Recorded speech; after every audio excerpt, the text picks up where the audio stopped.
taking that photograph, which again you haven't seen, after taking that photograph, he was really just pilloried in the press because he didn't save the girl in the picture. And he took this to heart. He was tormented by this. He was tormented by all the other images of war and famine and death that he had seen. And he committed suicide. And I don't think the exact year is on there, but I don't remember the exact year. I think it was 1994 or 1995. But yeah, it had to have been one of those 2 years. So he committed suicide. And it was ostensibly because of the furor about this image, but also what he had witnessed and what he had had to document. So the image Jar shows at the very end of the Sound of Silence that I'll just show you. So this is the image that Kevin Carter took that he won the Pulitzer Prize for this. This was a huge deal work of photojournalism, but it's also the image that haunted him, and it haunts people who see it. So, I mean, it's a very striking, shocking image. I mean, there's a lot of images of famine out there, and I thought about putting a little montage of it for you, and I thought, no, that's wrong. I'm not going to do that. But you've all seen pictures of people starving to death. You've all seen images of famine. You've seen it on your TV screens. You've seen it online. This image, I mean, they all tend to they all kind of tug at our heartstrings, especially when it's children. But there's something about this image that really bothered people. And so I want to know your thoughts on it. What do you think of? Or what do you think is about this particular image?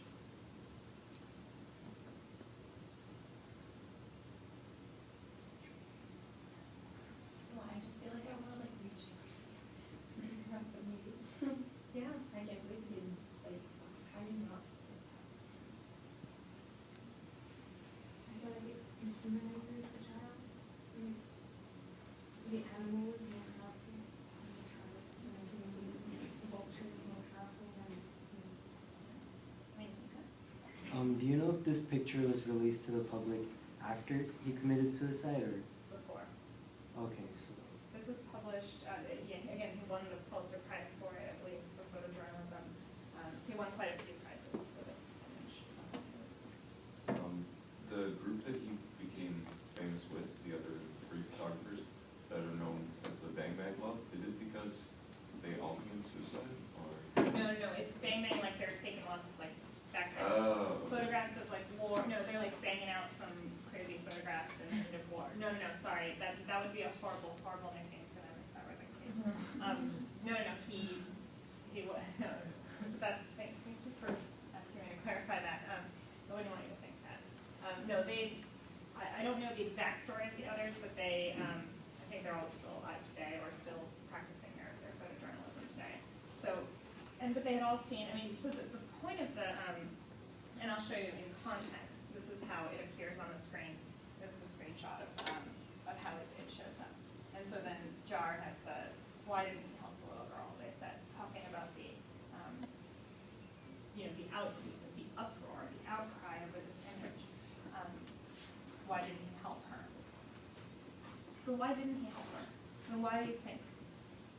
Or why? I mean, I know several of you said you just want to go help her. Why couldn't he? Yeah. I think instantly I would think it was because he's taking all these pictures of all these people, and there's no way that he can help all of them. And what is he really going to do for her? He's going to pick her up and he's going to take her somewhere, but he can't feed all of them for the rest of their lives. There's not as much as it's horrible. He should have helped her, but I think that was probably his first instinct. So it's it's not going to be enough anyway. If I take her away from here, it's just going to happen anyway. It's true, and she's probably suffered permanent damage already from the lack of nutrition, the starvation. What kind of life would she have? Your campus? We talked about this a lot in some of my photo classes, and it's been brought up that a lot of photographers have a choice of trade. They can either trade in their humanity and their consciousness, not consciousness, their conscience for really good photos, or they can be humane, because you either have a choice in certain times whether to intervene or wait for that moment, just like this was brought up here, he waited for hours, and the stuff that he's gone through, it seemed like he traded his compassion away, and then that's what started to nag at him. That's once he actually realized what he'd done, you know, he went and off himself. I was just wondering if maybe he was desensitized by everything he had seen. And by that point, he had already seen so much that this was horrible, that this was just another scenario that he was facing. Yeah, that gets exactly, that kind of ties in with the idea of he had to trade his humanity. So, two hands, let's go first. Yeah. Okay, I think also like on that same note about like the desensitized, I think it's interesting to know that like you can't see her face.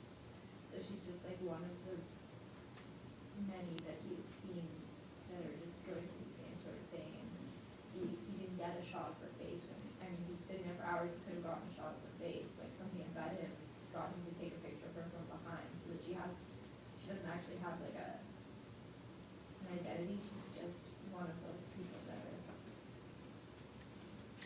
He could either attempt to help her, but she probably realized he can't really help her with her development, or he can make an amazing photo and bring awareness and share it with other people. And maybe for artistic integrity reasons, he decided not to disrupt the image, the scenario he was in, because as an artist, his job was to take a picture. That's true. Okay, one more comment. I assume that he probably regretted it after. I think that it was like snap judgment in the time. Like he just wasn't thinking. It's like those people, like say you see a homeless person downtown and you walk by them and you don't think, and then like half a block later you're like, oh, that person was really struggling, I should help them. And it's your snap judgment to not react, and then after you left you're like, oh God, why didn't I react? Yeah, no, absolutely. You're all really, like, I like the points you're making in regards to this, because it's one thing to kind of demonize or kind of cast the photographer in this light as someone who's just does not care, or, you know, and again, that's what the press did at the time, because the reaction was very strong against him. But he made a choice, again, probably the wrong one, as I think we can all agree. Even if you wanted to get the amazing photo, could he have helped her? He chased the vulture away. He does say that he did that, and that she continued her trek to the feeding center. But whether she ever made it or not, and whether she's alive today, the odds are probably against that. So what Jar does here, though, is he really takes this entire discourse about humanity and inhumanity and the role of the photojournalist, and he turns it into this installation piece. And he casts it, so it comes out starting like a biography of this man, Kevin Carter. And if you're not aware who Kevin Carter is, you read the story and think, wow, this guy has had an absolutely crazy life. But then it kind of, at the end, you can see this twist almost at the end, where it becomes a much larger narrative, not just of one man, but of the responsibility of the image makers in society. So does the creation of the image, does it sort of trump the need to help someone? And Jar isn't answering that question. I believe he's coming down, I think if you press me, I would say he is coming down on the side of the photographer and saying that the need to create these kind of images actually does, there's a place for that in the world. And by condemning the people who do that, we're actually sort of working against our best interests. But again, he's very conflicted about it. Jar went on to do an entire series, well, not went on, at the same time, he was doing an entire series about the Rwandan genocide. So I don't know if you've seen the movies about the Rwandan genocide. Hotel Rwanda is probably one of the most famous. It's a very powerful film. So real quick, because I'm sure you all were very, very young when this happened. The Rwandan genocide took place in 1994, April 6th through July 16th. The official estimate of the number of dead is around 800,000. And think about 800,000 people dying in that short period of time. The high end of the estimates is even over 1 million. And it's a conflict between the Hutu people and the Tutsi people, and if you've seen Hotel Rwanda or if you know about the genocide, you also know that those distinctions between the people were actually placed by the colonial rulers during the Belgian period of Belgian colonialism. So it was not an actual genetic or biological difference. It was one that was imposed upon them and then just kind of became naturalized through the colonial period. Tutsis were treated better than Hutus because Tutsis had lighter skin. This genocide reversed the power dynamic. The Hutus were slaughtering the Tutsi people with machetes. That's another part of it was a very visceral, sort of, very physical, very visceral form of genocide. Very different from like the more clinical genocides that we think about. We think about World War II. We think about even Stalinism. This was brutal. Just FYI, the number of people killed. There were, if you take it for that period of time, here's your really awful statistic. More than 6 men, women, and children were murdered every minute of every hour of every day, and it was maintained for more than 3 months. Also, 500,000 women were raped, and 67% of those were infected with HIV on purpose because people committing the genocide knew about HIV's efficiency as a killer as well. So it was another way to kill besides the machetes. So I showed you this in review session the other day. Alfredo Jar's Rwanda. He's putting almost, kind of like the advertisements you see on the side of the road, just the word Rwanda. Because what happened with Rwanda is no one was paying attention. No one was intervening. The UN had a peacekeeping force in there, but it didn't become like a media firestorm the way we think whenever we think about the way the media responds to things today. This was really ignored at the time. It wasn't on the daily news like every day. So for Jar, at first it was just putting the name out there. Like, why is this billboard? I mean, if you come across this and you see Rwanda, I mean, if you don't know what that is, if you don't even know what the country is, and he put these up all over. I mean, in Europe, in the U.S., this was, I think in Canada as well. Like he put these up to raise awareness. He then created a really this is his sort of classic Rwanda piece. And you can actually see this online. He does have it up there. It's called The Eyes of Cct308 America. And there's different versions. I think the 1995 version is the one that's online. If you go onto the website and look at it, it's the same text that you would have seen in the installation. And it's basically talking about this woman, Cct308 America, whose husband and sons were murdered before her eyes during a Catholic mass that she was attending during the genocide. So there's this focus on the eyes of Cct308 America, what she must have witnessed. So Jar denies us the images of violence. He does not include a single image of the Rwandan genocide in his Rwanda pieces. He denies us that. He makes us see the eyes of the people who saw it. So again, taking the image and sort of reflecting it through the eyes of the survivors, the eyes of the witnesses, and connecting mass murder. I mean, this massive amount of people who were killed, 6 people every minute, every hour, every day. It's connecting that mass of people to one person. Again, it's easier for us to empathize if we see the story of one person.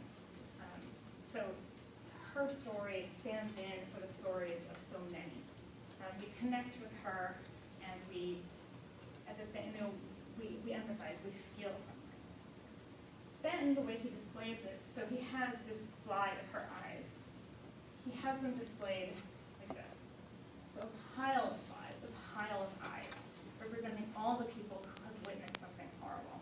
In Rwanda, you can take it and just expand that even further beyond Rwanda. It's about witnessing, it's about surviving. And again, it's about denying us the image that we kind of, in our reptilian brain, kind of want to see. We want to see the horror. We do. It's why, again, we want to see it. We want to be shocked. Jar won't let us. He lets us only see her eyes. So you can see the close-up of how her eyes look. So remember I said I was going to talk about absence as well, state-sponsored terrorism. So finally, the last project I'm going to show you today talking about the desaparecidos who disappeared. These people in Argentina. In the 1970s, I won't tell you the whole history of it because it's very complicated and you don't need to know the whole thing. You can look it up if you want. Between 9,000 to 30,000 people were disappeared. That's the official state term for it in Argentina during the Dirty War of the 1970s. So the causes for this dirty war were, there were many causes. It was mostly a war against left-wing activists, journalists, students, trade unionists, people who were looking for social justice. These people would literally disappear. So this was the opposite of the way the Rwandan genocide took place, which was so public, so brutal. There were bodies all over the fields in Rwanda. This was efficient, it was stealth, it was quiet. You would know somebody who was doing some activist work, and the next day they wouldn't be there. Literally, the term disappeared invokes that, because that was actually the case.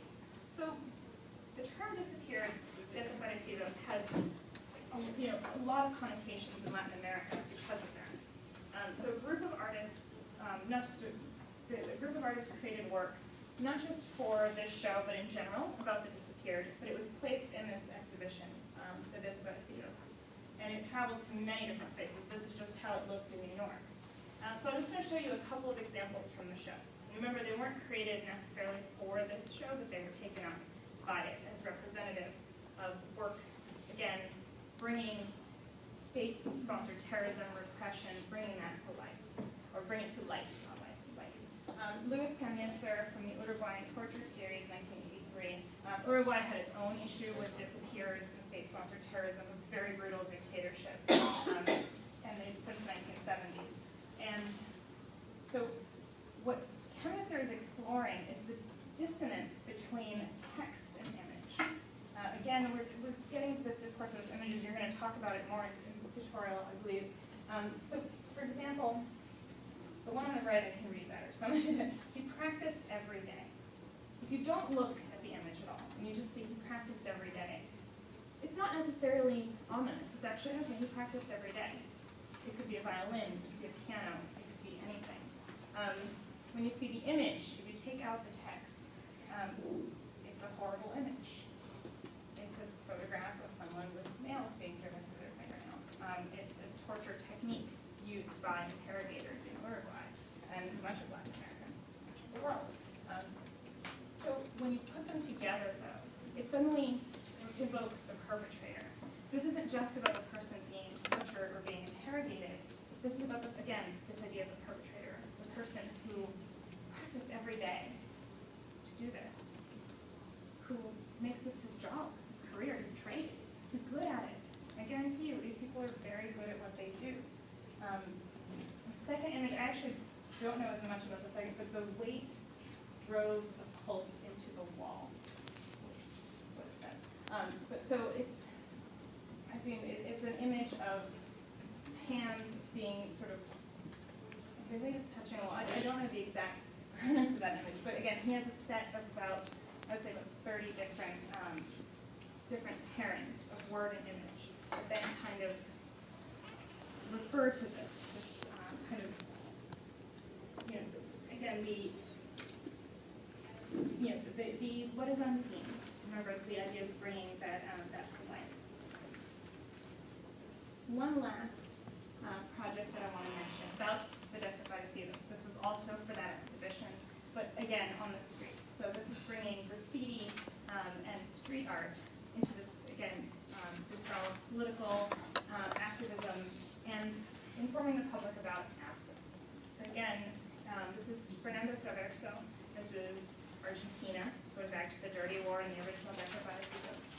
He spray painted these bicycles to remind us of the people who are not there anymore. These are bicycles without riders, without owners. They're friends of his who were killed during the war.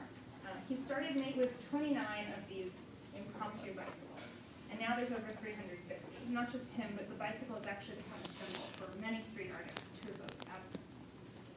So this was a period of 1976 to 1983, but these images come much later, 2001, and to present. They're still being put up today.